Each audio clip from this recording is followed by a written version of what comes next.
Next हम बात करने वाले हैं दो स्पेशल टैग्स सब एंड सब के बारे में। ये शॉर्ट फॉर्म्स हैं एक्चुअली सबस्क्रिप्ट एंड सुपरस्क्रिप्ट की। तो मैं थोड़ा सा साइंस बैकग्राउंड से हूँ, थोड़ा सा मैथ बैकग्राउंड से हूँ, तो मेरे लिए सबस्क्रिप्ट सुपरस्क्रिप्ट का मतलब काफी क्लियर है। इनफैक्ट काफी सारे जो जेईई स्टूडेंट्स हैं वो रिलेट करेंगे, पर मैक्सिमम स्टूडेंट्स ने शायद सबस्क्रिप्ट सुपरस्क्रिप्ट उतने नहीं देखे होंगे, या देखे होंगे तो बचपन में देखे होंगे, बायोलॉजी की बुक्स में देखे होंगे, फिजिक्स की बुक में देखे होंगे।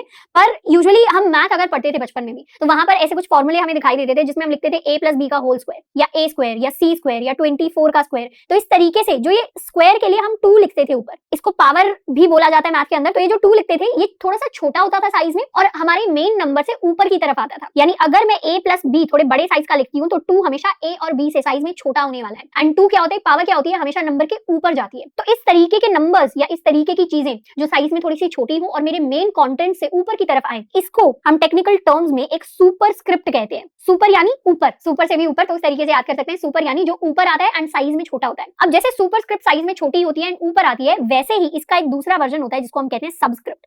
सबस्क्रिप्ट साइज में छोटी होती है बट नीचे आती है मेन कंटेंट से। जैसे एग्जांपल के लिए हम काफी सारे फॉर्मूले पढ़ते थे साइंस के अंदर, बचपन में हमने ग्लूकोज का फॉर्मूला पढ़ा होगा C6H12O6। तो इसमें क्या होता था, ये जो नंबर्स हैं ये छोटे होते हैं मेन कंटेंट से एंड ये 6 इस C से छोटा होगा। अगर यहाँ पर मुझे 6 लिखना हो वो बड़ा आएगा, जबकि ये वाला 6 थोड़ा सा छोटा होगा। अगर मैं ऑक्सीजन का फॉर्मूला लिखना चाहूँ, केमिकल फॉर्मूला, तो O2 होगा जिसमें 2 इस O के कंपैरिजन में काफी छोटा होता है और नीचे की तरफ आता है। वाटर का फॉर्मूला लिखूं तो उसमें H2O आएगा जिसमें 2 H और O से छोटा होगा। तो जब भी हमें ऐसे कंटेंट लिखने होते हैं जिसमें हमारा साइज टेक्स्ट का छोटा होता है और वो नीचे की तरफ आता है, तो उसको हम सबस्क्रिप्ट कह देते हैं। जैसे इसके एग्जांपल्स हम यहाँ पर देख सकते हैं। सुपरस्क्रिप्ट को लिखने के लिए मान लेते हैं मुझे कुछ इस तरीके से लिखना है, तो सुपरस्क्रिप्ट को लिखने के लिए हम SUP टैग का यूज करते हैं। ये टैग कुछ इस तरीके से होता है, ये मेरा ओपनिंग टैग हो गया, मेरा क्लोजिंग टैग हो गया, और बीच में जिस भी नंबर को या जिस भी कंटेंट को मुझे सुपरस्क्रिप्ट करना है उसको हम लिख रहे होते हैं। तो जैसे अगर मैंने लिखा A, उसके बाद SUP टैग के अंदर मैंने 2 लिखा, तो मेरे आउटपुट में क्या आने वाला है, आउटपुट में A तो बड़ा आएगा इस तरीके से, पर ये जो 2 है ये थोड़ा सा ऊपर की तरफ आएगा एंड छोटा आएगा। वहीं पर सबस्क्रिप्ट की बात करें तो मान लेते हैं मैंने H2O लिखा, तो यहाँ पर ये 2 मेरे नॉर्मल H से थोड़ा सा छोटा है साइज में। और अगर मुझे HTML के अंदर H2O लिखना है तो मुझे कुछ ऐसा लिखना पड़ेगा जिसमें ये मेरा H एक नॉर्मल साइज का एलिमेंट है, मेरा O भी एक नॉर्मल साइज का एलिमेंट है, और ये 2 आ रहा है यहाँ पर थोड़ा सा साइज में छोटा और नीचे की तरफ।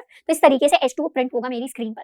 इसको एक बार कोड में भी लिख लेते हैं। मैं एक हेडिंग टैग बना लेती हूँ, इसके अंदर मैं लिखने वाली हूँ A स्क्वायर। तो मैंने पहले लिखा A, इसके अंदर ही मैं नेक्स्ट करके अपना सुपर टैग बनाऊंगी विच इज 2। इसको कर लेते हैं सेव एंड एक बार रन। तो कुछ इस तरीके से होगा जिसमें A पे स्क्वायर लग जाएगा। यहाँ पर एक एक्स्ट्रा स्पेस आ गई है, तो इसको दोबारा कर लेते हैं रिफ्रेश। तो ये मेरा A स्क्वायर बन गया।